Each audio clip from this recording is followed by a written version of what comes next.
Our work has led us to think more in terms of college and career readiness as an integrated kind of concept. And what that means is students who can learn beyond high school in formal learning settings. Now, that's kind of general. More specifically, what it means is, can a student succeed in an entry-level college course or in a 2-year institution in a certificate program that leads to a career path? Similarly, can they, can they do well in something like a technical career in the military or other place where they really have to continue to learn, continue to engage in technical training and so forth.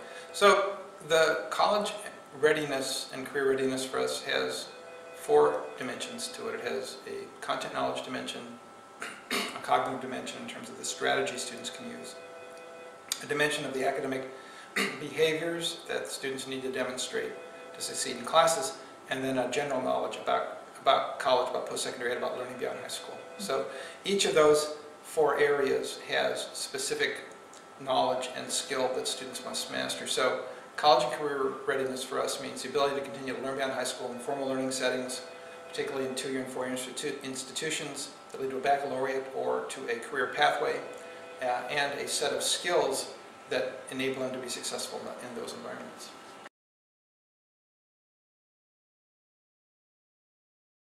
In the United States, we've created the most complex system in the world of making the transition from high school to post-high school.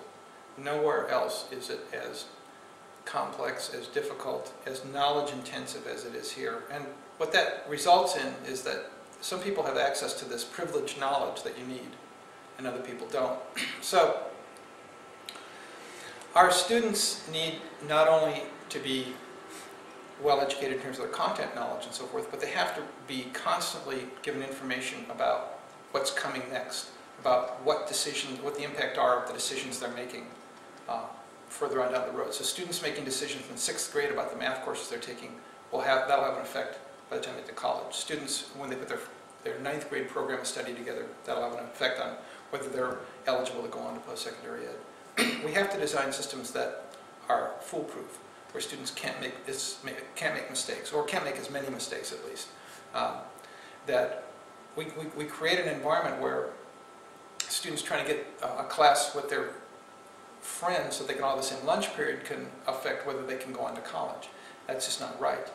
And so some of this is really, how do you design the school? Some of it is a larger systems issue. The U.S. has the most decentralized educational governance system in the world. We have locally controlled school districts. The schools have a lot of flexibility. Even individual teachers have a lot of flexibility. You add all that up and you get tremendous variance. So school A looks one way in terms of getting information to students about college readiness and having programs of study that lead to college readiness. School B looks completely different. Our center is working on tools that will help schools diagnose where they are relative to college readiness, because if we're going to have this decentralized system, where we need to have a better read, better measures and indicators of what that variation looks like out there, how the schools are different, and the things they need to do to make sure that their students have an equal opportunity to go on to post-secondary opportunities.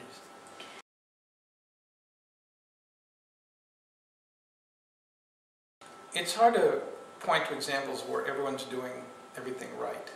You can find places where they're doing pieces of it right.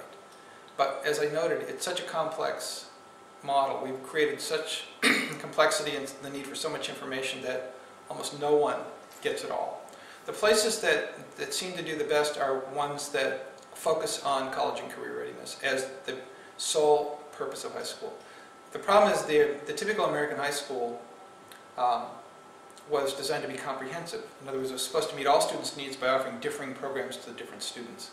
And that model just doesn't seem to be, not only does it not work, but it doesn't seem to be the right approach anymore. So, a lot of new schools, smaller schools, single-purpose schools, have a clear focus on college and career readiness. They're able to limit the range of choices, and the choices that students have are all within a set of key content areas and key cognitive strategy areas that are consistent with being ready for post-secondary ed. as far as states go, interestingly enough, Texas has really gone as far or further than anyone any other state has. Florida, of course, has some things. California has some elements. Different places like Indiana have really tried to get their high school programs more structured on college readiness. But as far as sort of systems level policies to try to bring together high school and college, the legislature here has gone a long way down that road. Now I think the challenge is for the agencies to work together to provide more consistent guidance to the schools, and then for the schools not to feel like they're responding to two different masters, one a state exam, another college readiness. Those need to be closely aligned so that getting ready for state high school exams is the same thing as getting ready to succeed in post-secondary education.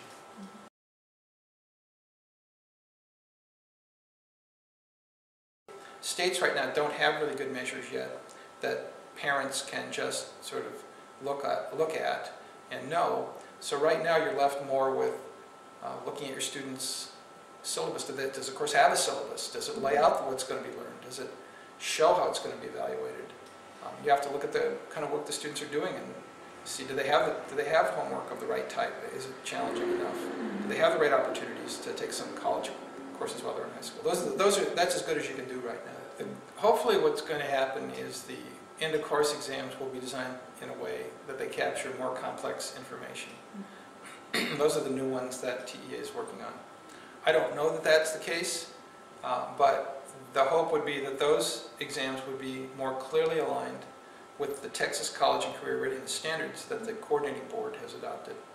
And if that's the case, then in the future at least, parents could and students could get a much better indication based on the end-of-course exams of how well the students were getting prepared for college. Now, if those exams end up being just nothing but a set of multiple choice questions, they're not going to be as useful as if they go deeper, as if there's some actual analysis that students have to do. If there's some, for example, document-based questions where they have to look at source documents, some writing that they have to do, maybe complete a research paper as part of that end-of-course exam, something deeper than just multiple choice questions. I think those will be better indicators.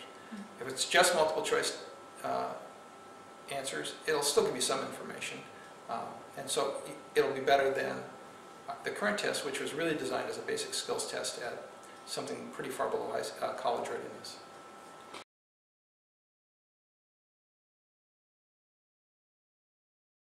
Yeah, I think that certainly from 6th grade on, students need to be thinking about where they're headed beyond high school. Now that's challenging because they can, barely get up in the morning and get themselves to school, so when I'm talking about their futures, it may seem a little bit much, but we can do things even for middle schoolers to get them to start developing these skills. We can get them to develop better study habits. We can get them to deal with more complex pieces of work. We can get them to learn how to persist with a difficult task and not give up after one try. We can help them get the basic understanding of the structure of knowledge within each of the disciplines, to understand the structure of knowledge in biology or the structure of knowledge in algebra, in addition to understanding all the facts and pieces. We can get them to develop some of these key cognitive strategies. Can they start to learn how to formulate a problem, start to learn how to interpret conflicting sources of information, and understanding that they have to reach a conclusion, not just identify which one is right. So we can do this, and more importantly, I think we can get them to think about what their high school program of study would look like earlier. We can give them more information about career options, and get them to see that career options require planning if you want to have the opportunity to pursue those careers. And there's plenty of good instruments out there. ACT has a battery of tests that do this, and there are other options as well.